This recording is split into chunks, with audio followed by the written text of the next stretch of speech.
House the जोश। चलो audio का वीडियो का ऑडियो सब बराबर क्या दोस्त।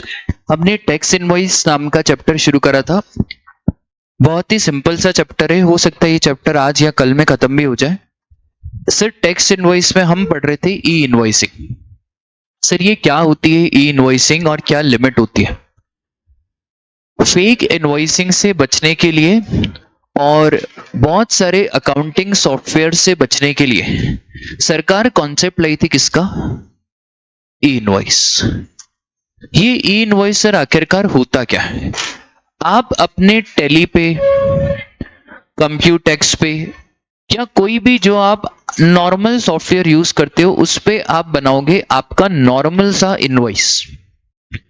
मतलब पहले नॉर्मल इनवॉइस तो बनाना पड़ेगा नो मैटर व्हाट। इस नॉर्मल इनवॉइस को आपको अपलोड करना पड़ेगा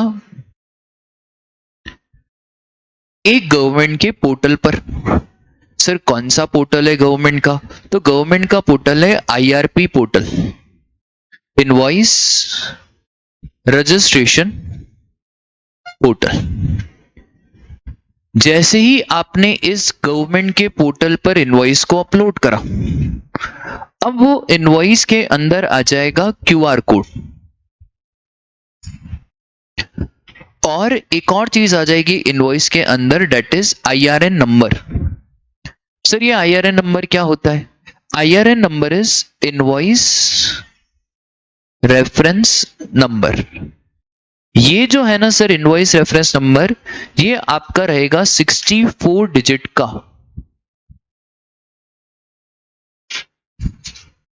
हैश कोड। तो 64 डिजिट का पूरा आपका हैश कोड रहेगा। कौन सा नंबर सर, आईआरएन नंबर।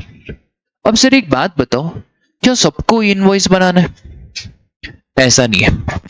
पहले सरकार ने लिमिट रखी थी 50 करोड़, फिर 50 करोड़ के बाद सरकार ने लिमिट को चेंज करा और रखी 20 करोड़, फिर 20 करोड़ के बाद सरकार ने वापस से लिमिट चेंज करके रखी कितनी, 10 करोड़, फिर 10 के बाद कितनी, 5 करोड़। अब क्या सरकार 1 करोड़ लग नहीं रहा है, क्योंकि जिस तरह से रिजल्ट आ रहे हैं ऐसा लग नहीं रहा है कि हमारी बहुमत सरकार बनेगी और जो हमने ख्वाब देखे थे अल्कोहलिक लिकर पे जीएसटी आएगा, पेट्रोलियम पे जीएसटी आएगा, अमेंडमेंट ऐसा लग रहा है इस बार बहुत ना के बराबर ही आएंगे, क्योंकि सर कांग्रेस ने भी अच्छा खासा हाँ रखा है। तो सर अभी ई इनवॉइस की लिमिट कितनी है, कोई भी फाइनेंशियल ईयर 17-18 से लेकर अगर आपका एग्रीगेट टर्नओवर किससे ज्यादा राजा, 5 करोड़ से ज्यादा, तो आपके ऊपर ई इनवॉइस की लिमिट एप्लीकेबल हो जाएगी। कोई अगर मॉड्यूल पढ़ के आया बोले सर मॉड्यूल में 10 करोड़ लिखा हुआ है, तो फिर पहले ही बता दे रहा हूं ये कब का अमेंडमेंट हो चुका है और ये 10 की जगह कितना है, 5। अपना मॉड्यूल 2-3 साल बाद नया प्रिंट होता है, तो इंस्टीट्यूट टाइम टू टाइम पे स्टैट्यूटरी अपडेट्स लाती रहती है, ठीक है। तो मॉड्यूल में आज भी आपको कितनी लिमिट दिखेगी भाई, 10 करोड़। बट अमेंडमेंट के जो स्टैट्यूटरी अपडेट्स है उसमें लिमिट हो चुकी है कितनी हमारी, 5 करोड़, ठीक है। बोलो उतनी सी बात समझ में आई क्या? तो सर अभी हमने क्या समझा, नॉर्मल इनवॉइस बनाओ टैली पे, कंप्यूटेक्स पे, कोई भी आपके सॉफ्टवेयर पे। इस नॉर्मल इनवॉइस को अपलोड करो कहां पे, गवर्नमेंट का पोर्टल जिसका नाम है इनवॉइस रजिस्ट्रेशन पोर्टल। जैसे ही आपने आईआरपी पोर्टल पे अपलोड करा, ये पोर्टल ऑटोमेटिकली क्या जनरेट करेगा, क्यूआर कोड जनरेट करेगा। अच्छा इस पोर्टल पे एक और नंबर रहेगा जिसका नाम है क्या, IRN number. IRN stands for what, invoice reference number, जो कितने डिजिट का होगा, 64 डिजिट का। सर इसका फायदा क्या, इसके बहुत फायदे। पहला फायदा, each and every invoice is getting uploaded in government portal. Her invoice sir government के पोर्टल पे अपलोड हो गया। इससे पता है क्या होगा, ऑटोमेटिकली जीएसटीआर 1 बन जाएगा। क्या मुझे जीएसटीआर 1 में जो मैं सारे ट्रांजैक्शंस दिखाता हूं, क्या मुझे वो ट्रांजैक्शंस वापस से दिखाने पड़ेंगे? सर बार बार क्यों दिखा रहे हो, जब आपने गवर्नमेंट के पोर्टल पे अपलोड कर दिया। तो एक बार पोर्टल पे इनवॉइस चले गया, इस इनवॉइस से ऑटोमेटिकली कहां पे चले जाएगा, जीएसटीआर 1। एक और चीज आगे जाके एक चैप्टर पढ़ाऊंगा, ई वे बिल। ई वे बिल में क्या होता है सर, आपको एक इलेक्ट्रॉनिक वे बिल लेके जाना पड़ता है ट्रांसपोर्टर को। तो जब भी ट्रांसपोर्टर की गाड़ी को पकड़ेंगे तो प्रॉपर ऑफिसर को दिखाना पड़ेगा क्या, ई वे बिल। ई वे बिल के लिए अलग से सरकार ने पोर्टल बना के रखा है, पर सर उसकी भी मेहनत कम हो जाएगी क्योंकि आपने इनवॉइस अपलोड कर दिया कहाँ, आईआर पे। और जैसे ही जीएसटीआर 1 में गया ऑटोमेटिकली कहाँ पॉपुलेट हो जाएगा सर, जीएसटीआर 2B में। तो ये हमारा फायदा है किसका, ई इनवॉइस का। सर ये आईआरपी में कौन सा फॉर्मेट है, तो फॉर्मेट इज INV 01। एक और चीज, जब ये लाइन है ई इनवॉइस का कॉन्सेप्ट, तो बहुत सारे लोगों ने बोला यार ये कॉन्सेप्ट तो बहुत ही गलत है। और कहीं कहीं पे फिर सरकार ने सोचा कि यार देखो हर जगह पे तो ई इनवॉइस नहीं ला सकते, इतने सारे इनवॉइस आईआरपी पे अपलोड करेंगे तो प्रॉब्लम हो जाएगी। तो इन्होंने बोला यार देखो हम ला तो रहे हैं इनवॉइस, पर सिर्फ B2B ट्रांजैक्शंस में। इसका मतलब है B2C ट्रांजैक्शंस में आपको कोई ई इनवॉइस बनाने की आवश्यकता नहीं है। क्या एक्सपोर्ट में बनाना है, हाँ सर एक्सपोर्ट में तो बना नहीं है, because export is also what, B2B। तो बिजनेस टू बिजनेस ट्रांजैक्शंस और एक्सपोर्ट के केस में ई इनवॉइस बनाना है। B2B में भी कुछ कुछ जनों को प्रॉब्लम हुई। बैंकिंग कंपनी ने बोला यार रिजर्व बैंक ऑफ इंडिया के इतने टफ नियम है, अब हमारे ऊपर ई इनवॉइस लाओगे, पहले ही हमारे ऊपर बहुत सारी formalities as per RBI act लगती है, हमको एग्जेम्प्ट करो ई इनवॉइस से। तो गवर्नमेंट ने बोला ठीक है यार बैंकिंग कंपनी, क्योंकि आरबीआई के कड़े नियम आपके ऊपर लगते हैं तो आपको क्या करते हैं, एग्जेम्प्ट। बैंकिंग कंपनी को देख के इंश्योरेंस वाले भी बोले, इंश्योरेंस वालों को भी बोला गया कि भाई हमको भी क्या करो, एग्जेम्प्ट। इनको देख के एसईजेड यूनिट भी बोली। अच्छा आप सुनना ध्यान से, एसईजेड यूनिट को भी हमने एग्जेम्प्ट कर दिया, बट एसईजेड डेवलपर को नहीं करा। सर एक बात बताओ, किन किन को हमने ई इनवॉइस से एग्जेम्प्ट करा हुआ है, तो भाई हमने ई इनवॉइस का एग्जेम्पशन देके रखा है। एक तो special economic zone units, very very important, exam में ये क्वेश्चन नहीं आता है कि कौन कौन एग्जाम्ड है, एग्जाम में आ जाएगा कि सर एक बात बताओ एसईजेड यूनिट नहीं है, एसईजेड डेवलपर है, क्या ई इनवॉइस एग्जाम्ड है, ई इनवॉइस एग्जाम्ड नहीं है। सर क्या फर्क होता है एसईजेड यूनिट और एसईजेड डेवलपर में, देखो जो डेवलपर होता है ना, फॉर सपोज करो गवर्नमेंट ऑफ इंडिया से साहिल सर ने एसईजेड डेवलपर का कॉन्ट्रैक्ट लिया। अब I am like a coloniser, अब मैं क्या करूंगा, अलग अलग यूनिट्स बनाऊंगा, मैं पूरा का पूरा कॉलोनी डेवलप करूंगा, उसको बोलते क्या, SEZ developer. But SEZ unit ये नहीं है, एसईजेड यूनिट एक फैक्ट्री है। फॉर एग्जाम्पल C8 इंडस्ट्रीज की फैक्ट्री सुपर कॉरिडोर में, जिसको गवर्नमेंट ने एक दर्जा दिया हुआ है कि आप क्या कहलाओगे, एसईजेड यूनिट। तो एसईजेड यूनिट अलग है और एसईजेड डेवलपर अलग है। अच्छा एक चीज याद रखना, एक बार इंस्टीट्यूट ने इतना शानदार क्वेश्चन पूछा, पूरी किताब में कहीं नहीं था, मैं आपसे पूछता हूं आप बताना। टर्नओवर हमारा 10 करोड़, अमेंडमेंट आया था, मतलब 5 करोड़ से तो ज्यादा ही है। हमने गुड्स सेल करे एसईजेड यूनिट को, ई इनवॉइस बनाना है या नहीं बनाना है,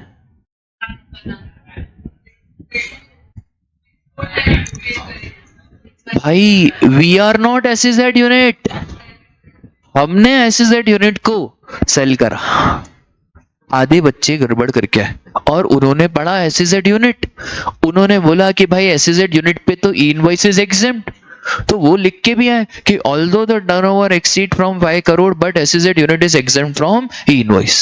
फिर बाद में सजेस्टेड आया, और सजेस्टेड आंसर में बताए क्या कि भाई क्वेश्चन तो ढंग से पढ़ लेते, एसईजेड यूनिट इनवॉइस नहीं बना रही है, आप एसईजेड यूनिट्स को इनवॉइस बना के भेज रहे हो। आई बात समझ में, तो मैं आपको कराऊंगा एग्जाम का भी क्वेश्चन, जहां पे आप देखना लैंग्वेज कैसे उन्होंने मिसमैच करी है। तो सबसे पहला क्या, एसईजेड यूनिट, ना कि एसईजेड डेवलपर। और यहाँ पे बात रेसिपेंट की चल रही है कि बात सप्लायर की चल रही है? बात सप्लायर की चल रही है। दूसरी बात sir, insurer, banking company, financial institution including NBFC. अच्छा, एक चीज हमेशा याद रखना, बैंकिंग कंपनी पे अगर एग्जेम्प्ट है तो पूरी बैंकिंग कंपनी पे एग्जेप्ट। अगर बैंकिंग कंपनी सपोज करो बुलियन बेच रही है, कॉइन, सिल्वर, गोल्ड, क्या उस पे भी एग्जेम्प्ट? सर जब पूरी बैंकिंग कंपनी पे एग्जेम्प्ट मतलब एग्जेम्प्ट। फिर ऐसा नहीं करेंगे कि इस सेक्टर पे ई इनवॉइस बनाओ, इस पे मत बनाओ, इस पे मत बनाओ। एग्जेम्प्ट बोले तो एग्जेम्प्ट। ठीक है, जैसे मेरी फ्रेंड है तो वो आईसीआईसीआई बैंक में काम करती है बॉम्बे में। तो मैंने उससे पूछा भाई क्या काम रहता है तुम्हारा? उनका काम ये रहता है कि आज 100 करोड़ का सोना खरीदा। उनका ऑर्डर ही ऐसा होता है कि आज 100 करोड़ का सोना खरीदना है, आज 500 करोड़ का डायमंड खरीदना है, आज इस डायमंड को इधर से उधर पहुंचाना है। मैंने बोला कमाते कितना हो? तो बोले यार ऐसा, इसमें ना मार्जिन तो बहुत कम रहता है पर ट्रांजैक्शंस की क्वांटिटी बहुत ज्यादा रहती है। तो बैंक्स में अक्सर ये वाली जॉब भी बहुत अट्रैक्टिव है चार्टेड अकाउंटेंट्स को अगर मिल जाए, जिसको ट्रेडिंग करने में बड़ा मजा आता हो, जिसका ऐसे क्लाइंट कॉल में मजा आता हो। इनका काम क्या रहता है? मैंने उससे पूछा भाई तेरा काम क्या रहता है? तो उसने बोला कुछ भी नहीं रहता है, जैसे इसके पास 1000 करोड़ का सोना पड़ा है, अब मुझे इससे नेगोशिएट करना है कि मुझे क्या भाव में देगा, क्योंकि यहाँ पे एक खरीदने वाला भी है तो मैं उससे नेगोशिएट करूंगा। इतनी बड़ी बड़ी डील चलती है। ठीक है, तो सर ये बैंकिंग कंपनी क्या बेच रही है? क्या ई इनवॉइस बनाना है? पूरी बैंकिंग कंपनी को ई इनवॉइस नहीं बनाना, किसी भी ट्रांजैक्शंस पे नहीं बनाना। तो अगर एग्जाम में थोड़ा सा घुमा के आ जाए कि ये बैंकिंग कंपनी है और ये बैंकिंग कंपनी सिल्वर बेच रही है, डायमंड बेच रही है, बुलियंस बेच रही है, ई इनवॉइस नहीं बनाना। पर supplier is a banking company. अगर हम कोई बैंकिंग कंपनी को सर्विसेज दे रहे हैं, क्या तब ई इनवॉइस की एप्लीकेबिलिटी आएगी? हाँ सर, अगर आपका टर्नओवर 5 करोड़ से ज्यादा है तो ई इनवॉइस की एप्लीकेबिलिटी आ जाएगी। बोलो डन है। तीसरा सर, जीटीए को माफ करो। जीटीए को हमने वैसे ही बहुत सारी माफी देके रखी है, तो हमने बोला यार देख जीटीए, जो भी तुम गुड्स ट्रांसपोर्ट करते हो बाय रोड, तुम्हें भी कोई ई इनवॉइस बनाने की आवश्यकता नहीं है। फिर passenger transportation service, red bus, और भी बहुत सारे जो इन्वॉल्व है पैसेंजर ट्रांसपोर्टेशन सर्विसेज में। मैं आपको कभी रेड बस का इनवॉइस दिखाऊंगा, आप खुद भी कभी ना कभी तो रेड बस से ट्रेवल करते ही हो। तो रेड बस से जब आप ट्रेवल करते हो ना, तो वहां पे आखिरी में लिखा रहता है, पता है क्या लिखा रहता है? आखिरी में ऐसा डिक्लेरेशन लिखा रहता है कि although our turnover exceed 5 crore but we are not required to issue E invoice. ये डिक्लेरेशन देना कंपलसरी है, क्योंकि गवर्नमेंट बोलती है कि अगर आपका टर्नओवर 5 करोड़ से ज्यादा है तो ई इनवॉइस बनाओ। आप क्यों नहीं बना रहे हो इनवॉइस? क्योंकि गवर्नमेंट ने हमको क्या करके रखा है? एग्जेम्प्ट करके रखा है। तो क्या पैसेंजर ट्रांसपोर्टेशन वाले को बनाना है? उन्हें भी नहीं बनाना। Sir picture picture picture, cinematography, films, क्या 100 रुपए 200 रुपए टिकट, और इनके आधे से ज्यादा ट्रांजैक्शंस तो B2C है। B2B ट्रांजैक्शंस तो रेयरली होते हैं। तो सर अब B2C ट्रांजैक्शन है, और अगर कुछ B2B ट्रांजैक्शंस भी हैं तो इनको भी ई इनवॉइस बनाने की जरूरत नहीं है। और फिर government department and local authority, ये तो सर पहली फुर्सत में अपने आप को क्या कर देंगे? आउट कर देंगे। आया समझ में? तो सर कौन कौन बाहर है? एक तो एसईजेड यूनिट, फिर एक है हमारा इंश्योरेंस, पैसेंजर ट्रांसपोर्टेशन, मूवी, और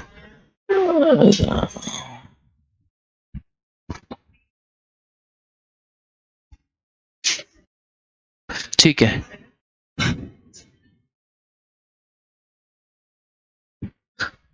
कैसे भी आप ध्यान रख लो, मैंने ऐसे अभी इंस्टेंटली बना दिया। पिग में सो जाओ, ठीक है? पिग में सो जाओ। सर ये पिग में सो जाओ क्या है? पी फॉर, अरे हो, P for what? Passenger transportation, I for insurance, G for GTA, और सर फिर एम फॉर हमारा क्या था?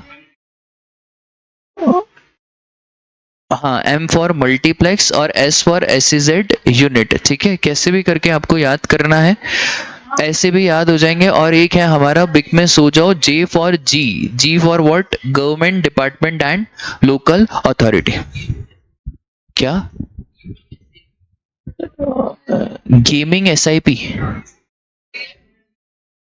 जीएम, ऐसा बोलो, जीएमजी एसआईपी। तो जी से क्या होगा?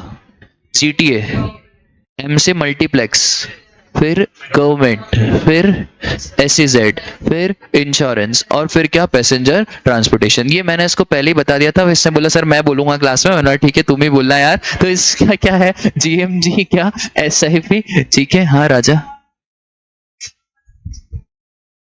सिनेमा वालों को कोई भी ये नहीं बनाने की जरूरत है। सपोज करो हम पीवीआर गए, पीवीआर का टर्नओवर सर 5 करोड़, कैसी बातें करते हो, बहुत ज्यादा है। ठीक है, अब पेस एजुकेयर प्राइवेट लिमिटेड के ऊपर बिल बनाया।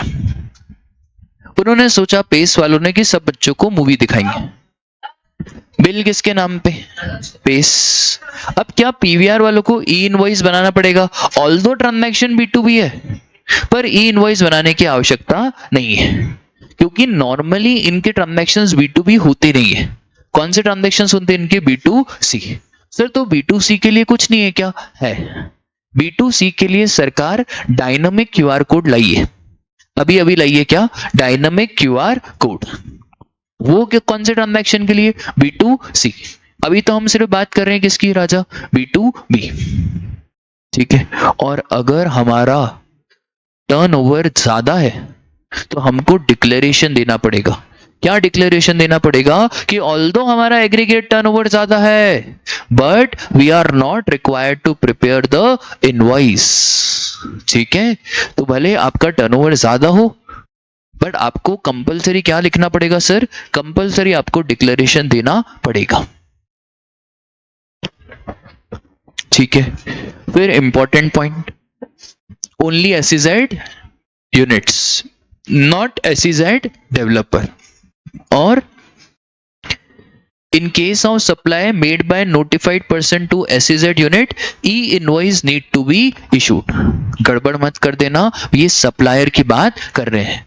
और बैंकिंग कंपनी में मैंने आपको ऑलरेडी बता दिया कि said exemption is for the entity as a whole and not restricted by the nature of supply।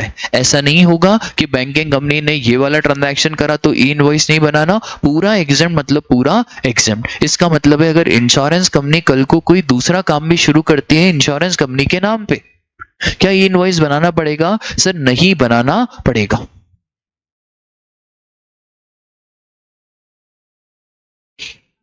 ठीक है, बोलो यहां तक की बात आपको क्लियर है? अब देखो ध्यान से, कब कब बनाना है? क्या बी2बी सप्लाईज में इनवॉइस बनाना है? जल्दी बोलो, क्या बी2बी सप्लाईज में इनवॉइस बनाना है? हाँ। क्या एक्सपोर्ट में इनवॉइस बनाना है? हाँ। क्या सर बी2सी में इनवॉइस बनाना है? नहीं। आईएसजी, अगर इनपुट सर्विस डिस्ट्रीब्यूटर ने कोई इनवॉइस बनाया तो वहां पे भी ई इनवॉइस नहीं बनाना है। आईएसजी आपके कोर्स में है नहीं, बस आप इसको ध्यान में ही रखोगे तो भी चलेगा। उसके बाद अब एक चीज बताओ सोच समझ के, सर अगर टैक्स आप रिवर्स चार्ज में पे कर रहे हो तो क्या ई इनवॉइस के प्रोविजन में कोई फर्क आएगा? भाई ई इनवॉइस बी2बी की बात करता है, ई इनवॉइस कभी नहीं बोलता फॉरवर्ड चार्ज है या रिवर्स चार्ज है। बी2बी है तो ई इनवॉइस तो बनेगा। सर फॉरवर्ड चार्ज हो, रिवर्स चार्ज हो, क्या उससे कोई भी लेना देना है? उससे कोई लेना देना नहीं है। आई बात समझ में? तो न तो 9(3), और एक चीज बताना सोच समझ के, बेटा 9(4) याद है आपको? 9(4) क्या था?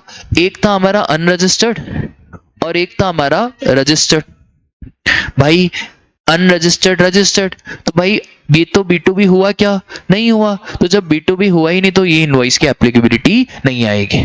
किसी को 9(4) याद हो तो मैंने बिल्डर का एग्जांपल लिया था, कितना परसेंट? 80% आपको माल खरीदना है किससे? रजिस्टर्ड। और अगर आपने 80% रजिस्टर्ड से खरीदा बहुत बढ़िया, पर फॉर सपोज करो आपने 70% रजिस्टर्ड से खरीदा, तो जो 10% बैलेंस है उसके ऊपर आरसीएम की लाइबिलिटी आएगी। सीमेंट और कैपिटल गुड्स पे ऑलवेज क्या लगता है? आरसीएम। ठीक है, तो सर 94 वाले केस में तो सप्लायर इज अनरजिस्टर्ड, तो जब सप्लायर अनरजिस्टर्ड है, ऑल्दो आरसीएम लग रहा है, पर क्या ई इनवॉइस बनेगा? सर देखो, ई इनवॉइस का मंत्र is very simple, B to B बोले तो ई इनवॉइस, तो यहाँ पे भी ई इनवॉइस नहीं बनेगा। और अगर आपने गुड्स का इंपोर्ट करा है तो उस पे कस्टम ड्यूटी चार्ज होती है, कस्टम ड्यूटी के नियम इससे बहुत ज्यादा टफ है, तो ई इनवॉइस बनाने की कोई भी आवश्यकता नहीं है। ठीक है, बस ये सबसे ज्यादा इंपॉर्टेंट है ई इनवॉइस का। ठीक है, एक क्वेश्चन है इंस्टीट्यूट का, 2 मिनट के लिए रुको।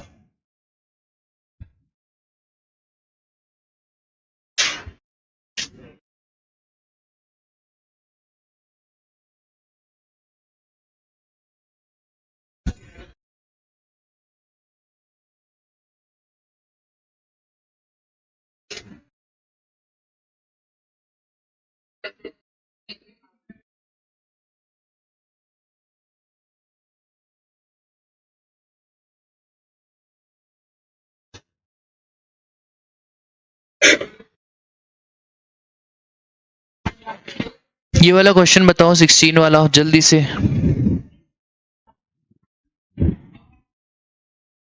अच्छा, क्वेश्चन बैंक में अगर आपको 10 करोड़ की लिमिट दिखे तो उसको काट के प्लीज 5 करोड़ कर देना। ठीक है, वो 10 करोड़ की लिमिट अब हट चुकी है, अब कितनी लिमिट है हमारी? 5 करोड़।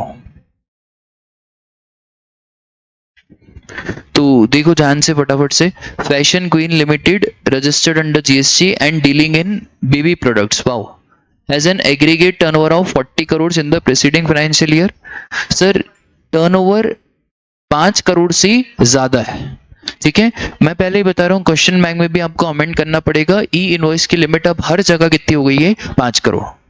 ठीक है, ये बार बार चेंज होती रहती है, अभी तक कोई अमेंडमेंट आया नहीं है, जब आएगा तो हो सकता है 5 का 1 करोड़ हो जाए। ठीक है, अभी देखेंगे आ रहा है या नहीं आ रहा है। 5 सफिशिएंट लिमिट है, क्योंकि 50 से 20 पे आए, फिर 10 पे आए, अब 5 पे आ गए, अब और ज्यादा कम करेंगे तो फिर सबके ऊपर ही इनवॉइस की एप्लीकेबिलिटी आ जाएगी।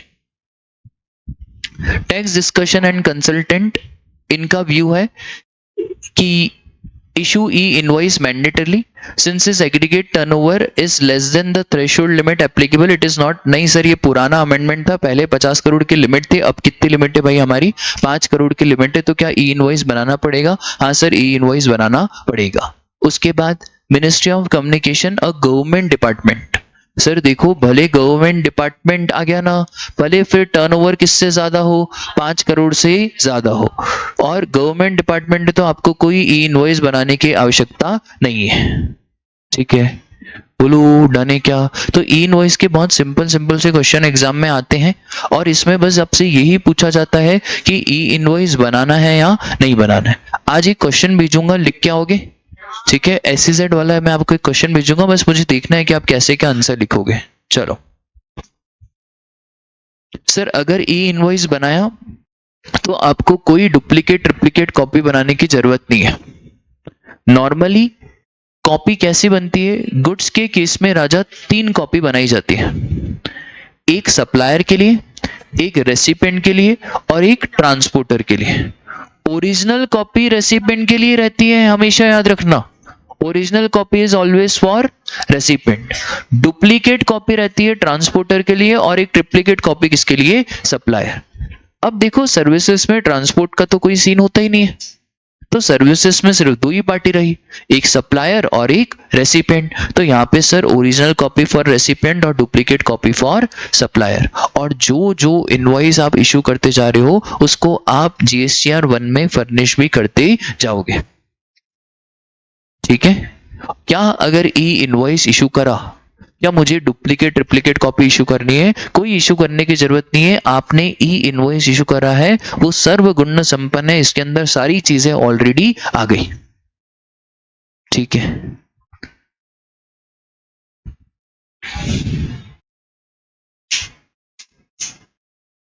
ये आप खुद घर पे पढ़ोगे, एडवांटेजेस ऑफ ई इनवॉइसिंग और ये सब।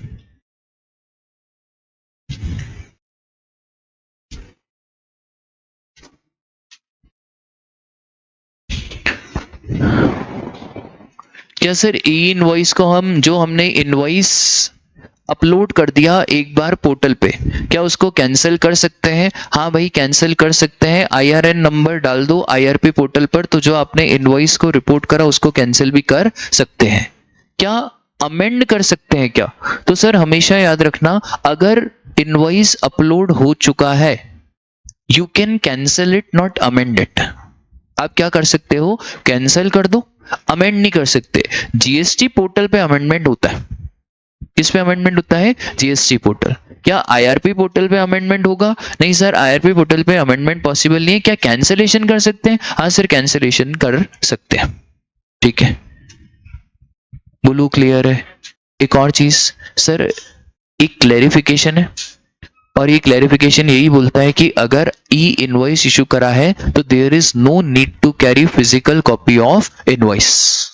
तो ई इनवॉइस इशू करा, हमें कोई फिजिकल कॉपी लेके जाने की जरूरत नहीं है। इस ई इनवॉइस में क्यूआर कोड है, इस क्यूआर कोड में आईआरएन नंबर है। और आपको एक और मजे की बात बताऊं, प्रॉपर ऑफिसर के पास ऐसा मोबाइल एप्लीकेशन है जो ऑफलाइन भी वर्क करता है, और वो स्पेसिफिकली ई इनवॉइस के लिए आया। मतलब अगर आपकी गाड़ी को रोका गया, आप दिखाओगे क्या? ई इनवॉइस। अब जनरली क्या होता है ना, गाड़ी रोकी जाती है ऐसे गांव वाले इलाके में, वहां पे नेटवर्क की प्रॉब्लम पहले ही आती थी, तो प्रॉपर ऑफिसर बोलता है क्या थर्ड क्लास ऐप दिया है तुमने, लोगों को बोला फिजिकल कॉपी नहीं लेके जानी है, लोग भी समझदार है, बोलो ये लो कोई फिजिकल कॉपी नहीं है, लो पीडीएफ फॉर्म में। अब प्रॉपर ऑफिसर बोल रहा है मेरे को इसकी डिटेल चाहिए, और डिटेल के लिए वो जो क्यूआर कोड है उसको स्कैन करना है, और क्यूआर कोड स्कैन करने के लिए इंटरनेट चाहिए। फिर ऐप में अमेंडमेंट करा गया, ऐप को अपडेट करा गया। अब जो प्रॉपर ऑफिसर के पास ऐप है वहां पे internet is also not required. इसका मतलब है क्या बिना इंटरनेट के भी क्यूआर कोड को स्कैन कर सकते हैं? हाँ सर, बिना इंटरनेट के भी इस क्यूआर कोड को स्कैन किया जा सकता है। ठीक है, बोलो ध्यान रहेगा क्या? ये बातें हुई किसकी राजा? ई इनवॉइस। दूसरा सर, हमने B2B तो देख लिया, पर सरकार B2C के लिए कुछ नहीं लाई क्या? तो सरकार ने बोला देखो, B2B के लिए तो हम लेके आए ई इनवॉइस, और मोदी जी के सपने को पूरा करने के लिए B2C के लिए हम लाए क्यूआर कोड। सर ये क्यूआर कोड पेटीएम पे 200 रुपए प्राप्त हुए। ये क्यूआर कोड नकली है, इसको क्या बोलते हैं? नकली। ये सर हमको कैसे मालूम पड़ेगा नकली क्यूआर कोड है? जब स्कैन करके अमाउंट मेरे को डालना पड़ रहा है, डेट इज नकली क्यूआर कोड, उसको बोलते हैं स्टैटिक क्यूआर कोड। पर आजकल पेटीएम में ऐसी भी फंक्शनलिटी आ गई है कुछ बड़ी बड़ी शॉप्स पे, डोमिनोज, मैकडॉनल्ड्स। तो कभी आप डोमिनोज और मैकडॉनल्ड्स में जाओगे ना, जैसे ही आप स्कैन करोगे आपको अमाउंट नहीं डालना, ऑटोमेटिकली अमाउंट पॉपुलेट हो जाएगा। अरे पेट्रोल पंप, तो पेट्रोल पंप भी क्या आपको अमाउंट डालना रहता है या ऑटोमेटिकली आता है? ऑटोमेटिकली। तो हमने जहां से डलवाए वहां पे तो हमको कभी डालना नहीं पड़ा, शायद तुम्हारा पेट्रोल पंप वाला। ठीक है, तो कहीं कहीं पे डालना पड़ता है और कहीं कहीं। मैकडॉनल्ड्स में तो पक्का है ना, पक्का ना, पक्का पक्का। बर्गर खाएंगे अपन तो मैकडॉनल्ड्स, मैकडॉनल्ड्स अरे अभी नहीं, अभी एक ये कॉन्सेप्ट समझाने के लिए बर्गर वारे। तो मैकडॉनल्ड्स और स्टारबक्स, मैं बता रहा हूं कि कहां कहां पे ये एप्लीकेबल है। सर कोई भी एंटिटी जिसका टर्नओवर 5 करोड़ नहीं रहे, 10 करोड़ भी नहीं, 100 भी नहीं, अगर टर्नओवर 500 करोड़ से ज्यादा है तो उसको डायनामिक क्यूआर कोड एप्लीकेबल हो जाएगा, कंपलसरी। और सुनो ध्यान से राजा, सर 500 से कम हो, हाँ तो 500 से कम हो तो आप ऑप्शनल बेसिस पे करवा सकते हो, ऐसी कोई दिक्कत की बात नहीं है। ये डायनामिक क्यूआर कोड आया क्यों? जस्ट फॉर पेमेंट पर्पस, ताकि हमारे देश में डिजिटल पेमेंट का चलन बढ़े, लोग ज्यादा से ज्यादा डिजिटली पे करें। सर वो फोन पे भी तो था, फोन पे, पेटीएम। राजा फोन पे पेटीएम में सबसे बड़ी प्रॉब्लम आती है ट्रैकिंग की, ट्रांजैक्शन ट्रैक नहीं हो पाता। इसमें ऑटोमेटिकली आपका ट्रांजैक्शन ट्रैक होगा, एक नंबर जनरेट होगा, इसकी फंक्शनैलिटीज अलग है। तभी लॉ मेकर ने बोला कि हमको कोई स्टैटिक क्यूआर कोड नहीं चाहिए, हमको कोई स्टैटिक क्यूआर कोड नहीं चाहिए, हमें क्या चाहिए, डायनामिक क्यूआर कोड। तो सबसे पहले क्या B2B में डायनामिक क्यूआर कोड नहीं, B2B के लिए हमने ऑलरेडी प्रावधान करके रखा है ई इनवॉइस। तो B2C के लिए क्या करना पड़ेगा, डायनामिक क्यूआर कोड। और क्यों है sir dynamic QR code, only to encourage digital payments. ठीक है, तो आज से कभी भी स्कैन करो तो अवेयर रहना कि हम स्टैटिक क्यूआर कोड को स्कैन कर रहे हैं कि हम डायनामिक क्यूआर कोड को स्कैन कर रहे हैं। ठीक है, और जैसे ही आप स्कैन करोगे ना तो सामने वाले से इनवॉइस जरूर मांगना। उस इनवॉइस पे ऑटोमेटिकली पता है क्या रहेगा, एक क्यूआर कोड रहेगा, और जैसे ही आपने उस क्यूआर कोड को स्कैन कराना तो सारी डिटेल आ जाएगी। अब एक चीज और बताओ सर, हमने पढ़ा था एक UIN number, unique identification number. जो भी एम्बेसीज होते हैं, कंसोलेट्स होते हैं, वर्ल्ड बैंक, ये सब लोगों को भी एक नंबर लेना पड़ता है। अब वो लोग जीएसटी का रजिस्ट्रेशन नंबर नहीं लेते, उनको जीएसटी नंबर की क्या जरूरत, तो उनके लिए हम स्पेशल नंबर डिजाइन करते हैं जिसको बोलते हैं क्या, यूआईएन नंबर। अब UIN is not GST number, it is a UIN number. अब डाउट ये आया कि अगर हम हमारा गुड्स यूआईएन को बेच रहे हैं तो क्या डायनामिक क्यूआर कोड बनाना है या नहीं बनाना है। आपको डायनामिक क्यूआर कोड कंपलसरी बनाना है, क्योंकि सर ये यूआईएन के पास जीएसटी नंबर नहीं है, इसके पास यूआईएन नंबर है, और यूआईएन नंबर होने से ये कोई रजिस्टर्ड नहीं कहलाएगा, ये आज भी क्या कहलाएगा, B2C ही कहलाएगा। ठीक है, तो इसका मतलब है सर अगर किसी के पास यूआईएन नंबर है, क्या वो रजिस्टर्ड है, नहीं सर वो रजिस्टर्ड नहीं है। तो अगर हम हमारा आइटम यूआईएन वाले को बेच रहे हैं तो it is a B2C supply, not B2B supply.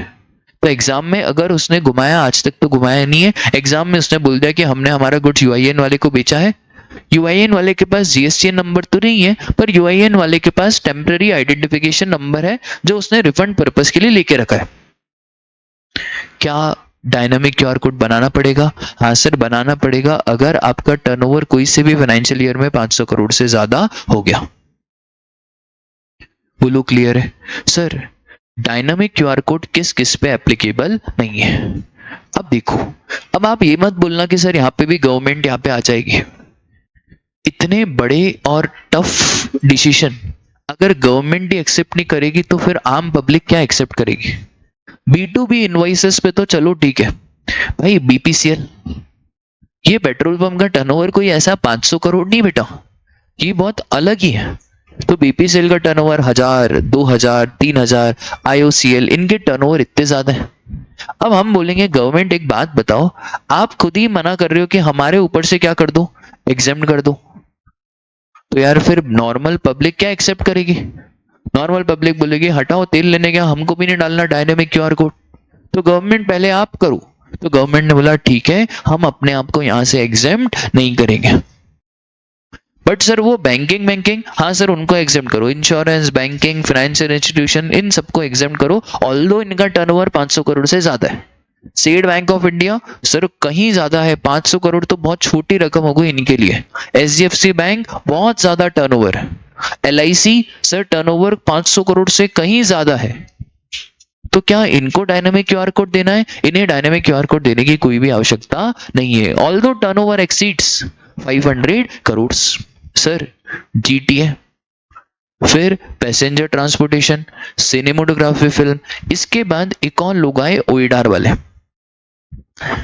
Amazon prime, और इन्होंने बोला यार हमारे ऊपर अब टफ नियम मत लगाओ, सामने वाले को पेमेंट करने दो ऑटोमेटिकली।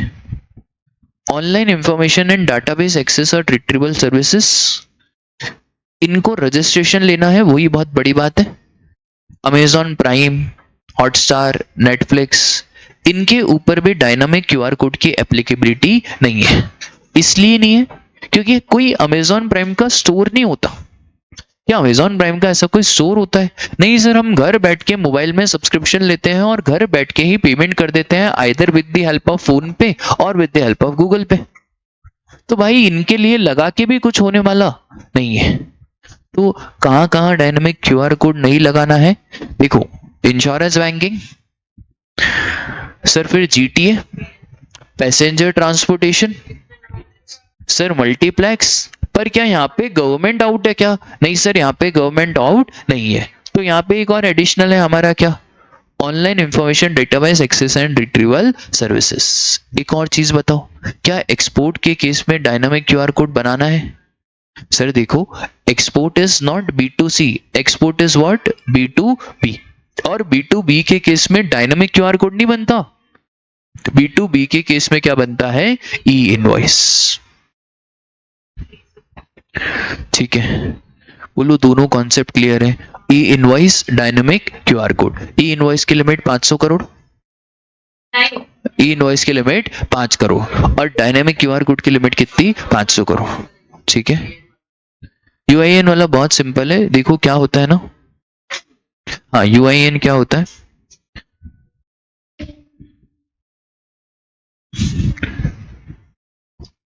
ऑस्ट्रेलिया की एम्बेसी। एम्बेसी मालूम है तुम्हें? एम्बेसी कहाँ सिचुएटेड रहती है?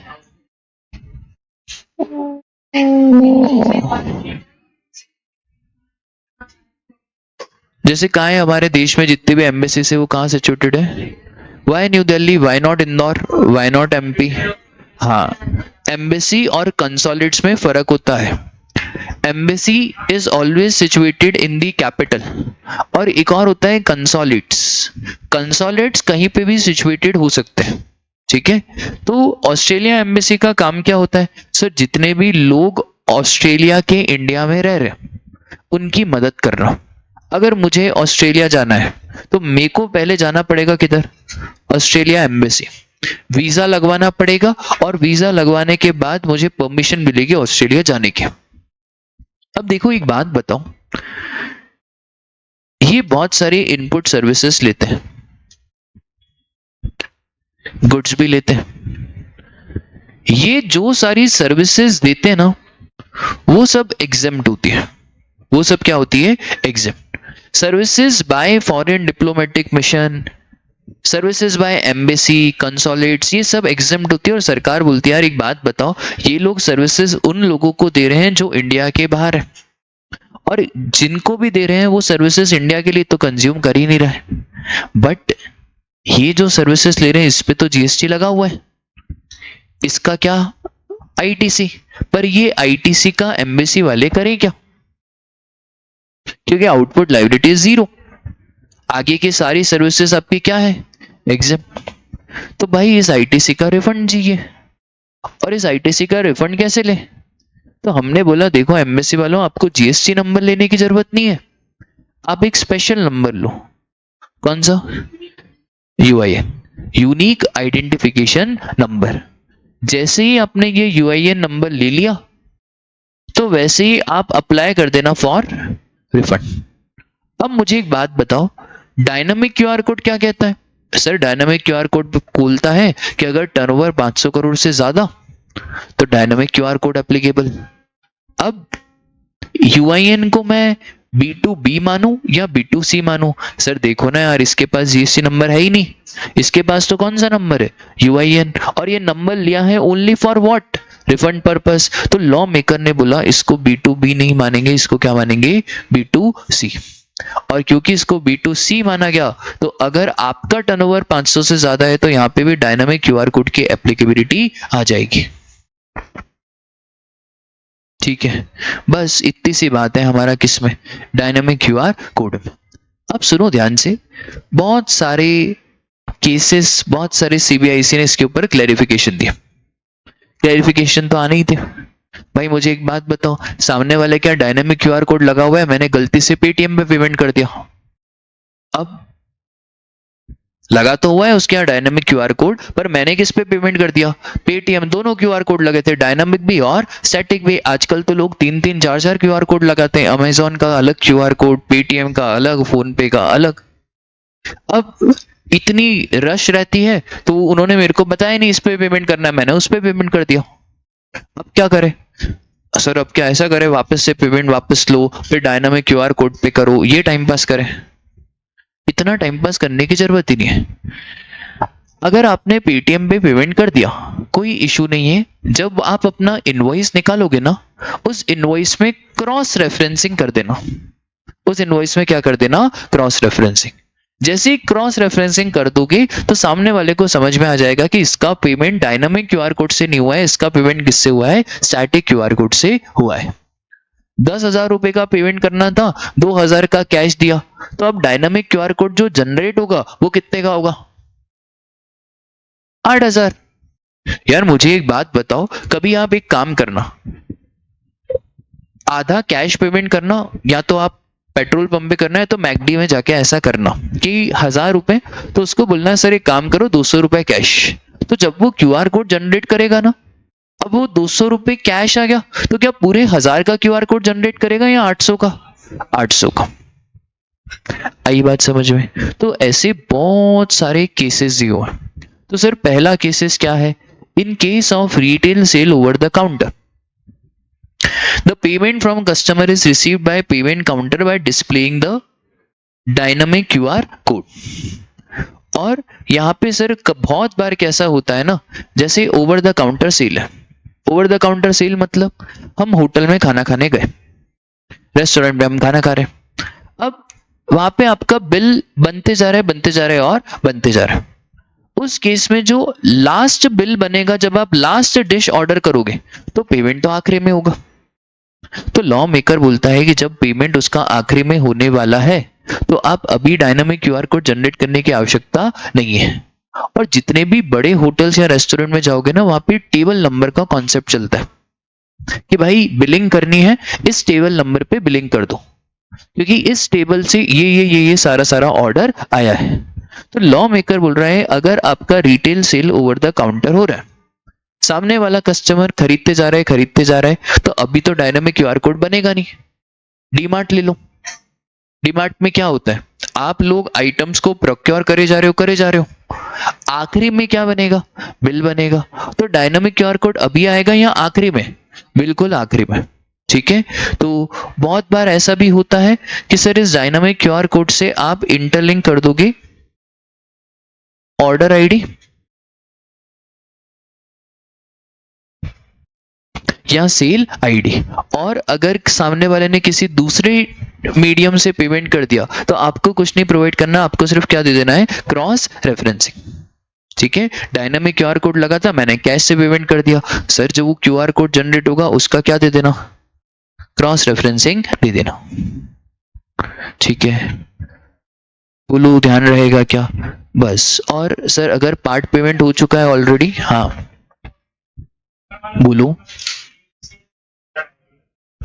ऑर्डर आईडी का कुछ भी कंसेप्ट बहुत ही सिंपल है। अगर हम रेस्टोरेंट में जा रहे हैं तो हमारा एक ऑर्डर आईडी रहता है, इस ऑर्डर आईडी पे हमारे ऑर्डर पंच इन होते जाते हैं।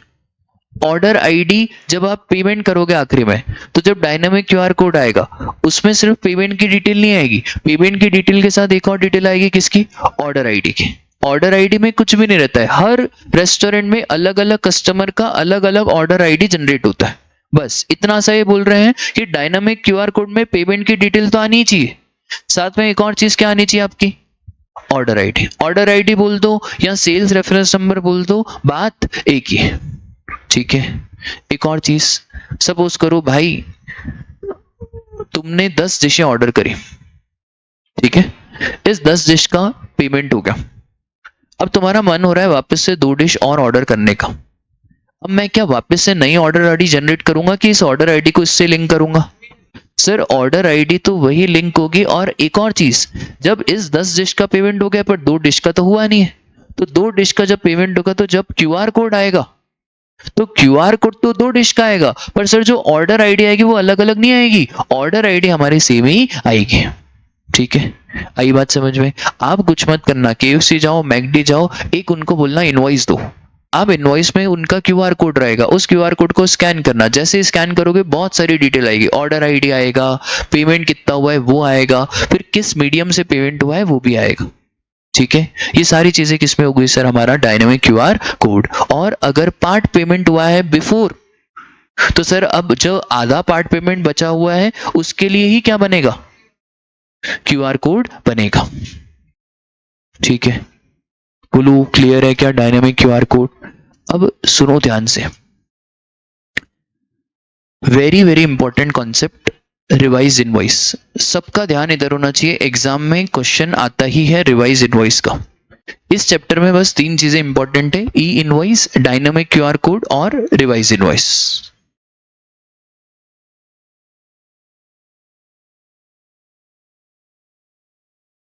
4 जून, 4 जून है ना आज। 4 जून को आशुतोष, अभिषेक, अभिषेक मोबाइल बेचता है, ठीक है, होलसेलर है अभिषेक। और बधाई हो बधाई हो बधाई हो, अभिषेक का थ्रेशोल्ड क्रॉस हो गया, कब? 4/2। अच्छा, कोई बता सकता है इसका थ्रेशोल्ड लिमिट कितना होगा?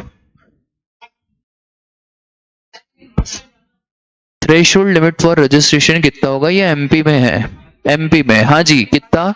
40 लाख।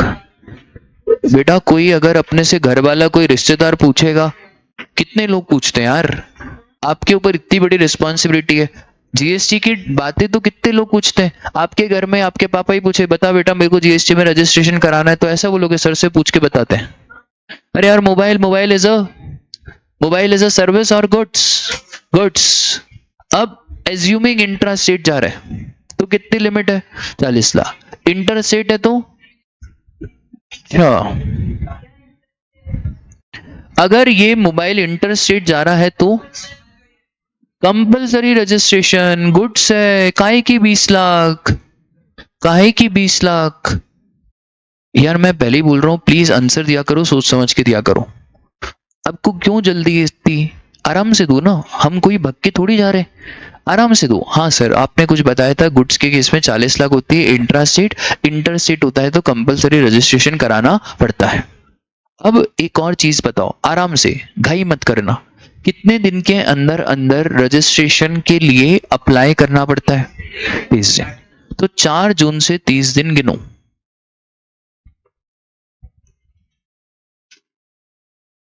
है ना, जून के 30, 26 दिन, ये 4 जुलाई।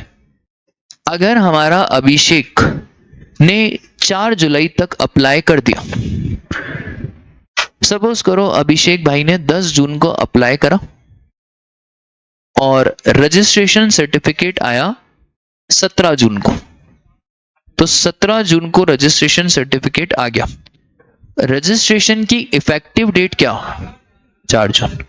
एक और टफ क्वेश्चन पूछ लूं, क्या अभिषेक को आईटीसी मिलेगा?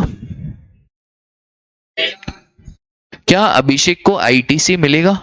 हाँ, कौन सी डेट का आईटीसी मिलेगा? 4 जून से एक दिन पहले, 3 जून तक जो भी स्टॉक रहेगा उसका आईटीसी मिलेगा। क्या कैपिटल गुड्स का आईटीसी मिलेगा? नहीं।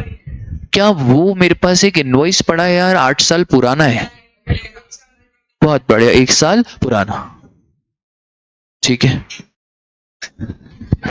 गुड वन, ठीक है। अब सुनो ध्यान से, सर रजिस्ट्रेशन सर्टिफिकेट कब आया? 17 जून। रजिस्ट्रेशन इफेक्टिव कब से हो गया? 4 जून। 4 जून से रजिस्ट्रेशन तो इफेक्टिव हो गया, पर सर्टिफिकेट कब आया? 17 जून। अभी सुनना ध्यान से, क्या 4 जून में अभिषेक ने किसी न किसी को तो मोबाइल दिया ही होगा? 4 जून से लेकर 17 जून तक अभिषेक ने बहुत मोबाइल बेचे,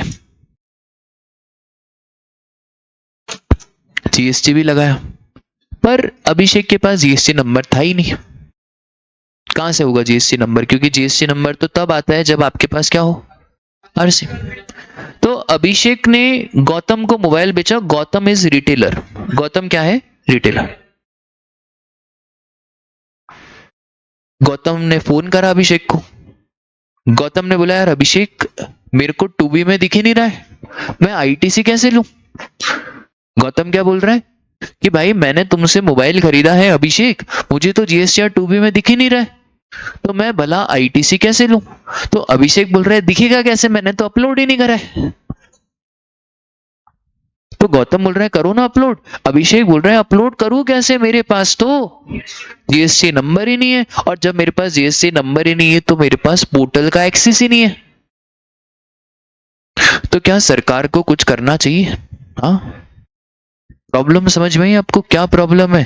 कि प्रॉब्लम ये है कि सर रजिस्ट्रेशन तो 4 जून से इफेक्टिव हो गया, बहुत बढ़िया, पर सर 4 जून से 17 जून तक मेरे पास जीएसटी पोर्टल ही नहीं है, और जीएसटी पोर्टल का ना आईडी है ना पासवर्ड है। वो तो कब आया?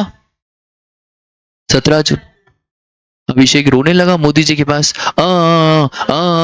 मोदी जी ने बोला पहले ही हम हार रहे है ना, पहले ही हम हार रहे, पर चलो ठीक है, फिर भी तुम्हें 1 महीने का टाइम दिया।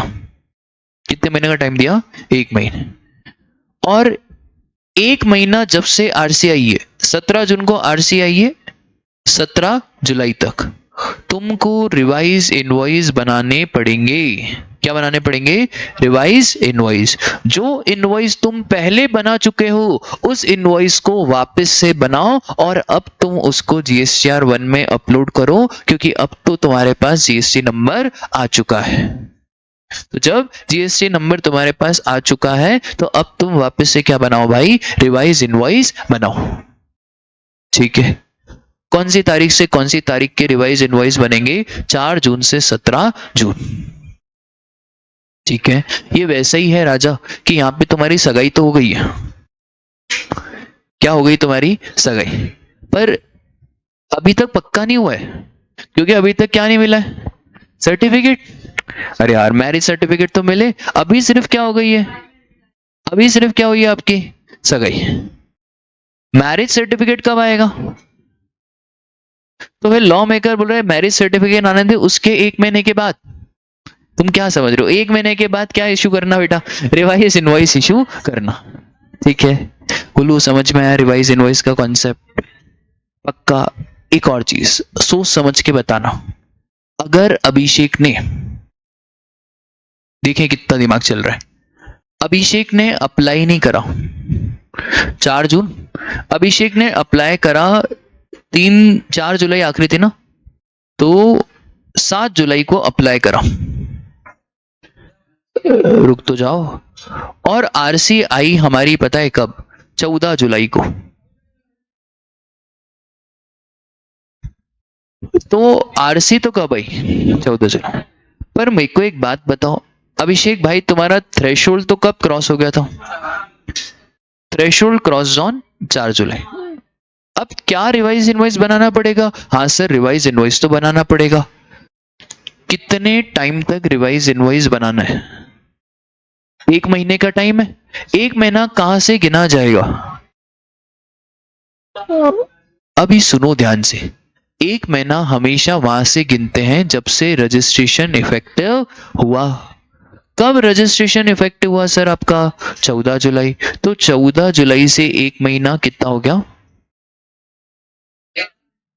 नहीं नहीं नहीं, ठीक 1 महीना, कुछ दिमाग नहीं लगाना, +1। डायरेक्टली क्या करना है आपको? +1। तो 14 जुलाई +1 कितना हो गया? 14 अगस्त। इस 14 अगस्त तक आपको क्या बना देने? अच्छा, मुझे कोई बताएगा कौन से पीरियड के रिवाइज इनवॉइस बनेंगे? सर देखो, 4 जून से लेकर 14, ठीक है, बोलो बात समझ में आई? क्या रिवाइज इनवॉइस का कॉन्सेप्ट देखो बहुत बच्चों जैसा है। क्या बोलते हैं सरकार, एक लाइन में रिवाइज इनवॉइस बताना हो तो क्या, कि सर देखो, जिस दिन आरसी आपकी आई, ठीक है, और जिस दिन आपका रजिस्ट्रेशन इफेक्टिव हुआ, रजिस्ट्रेशन इफेक्टिव हुआ उस डेट से लेकर आरसी तक आपने जो भी इनवॉइस बनाए उसका आपको वापस से क्या बनाना पड़ेगा? रिवाइज इनवॉइस बनाना पड़ेगा। और रिवाइज इनवॉइस की टाइम लिमिट है कितनी? 1 महीना। और 1 महीना कहां से देखा जाएगा? 1 महीना देखा जाएगा जब से हमारी आरसी आई। तो देखो ना यार, रिवाइज इनवॉइस कब से बनाना है राजा? Effective date of registration. कब तक? Date of issuance of certificate of registration. और आप यहां पे लिख दो टाइम लिमिट कितना है। नहीं, प्लीज यहाँ पे गड़बड़ मत करना, यहाँ पे बच्चे पूरा गड़बड़ करके आते हैं। यहाँ पे 30 दिन टाइम लिमिट नहीं है।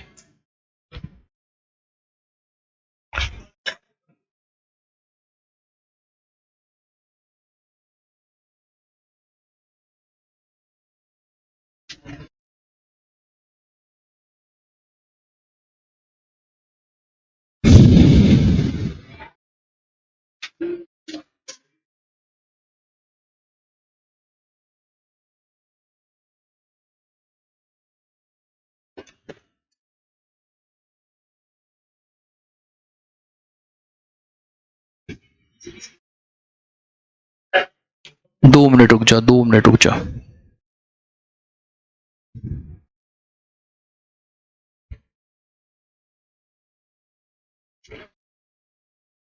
यार फटाफट से क्वेश्चन बताओ, फटाफट से। हाँ जल्दी जल्दी जल्दी, विजय सर इंतजार कर रहे हैं। हाँ लव एंड कुश।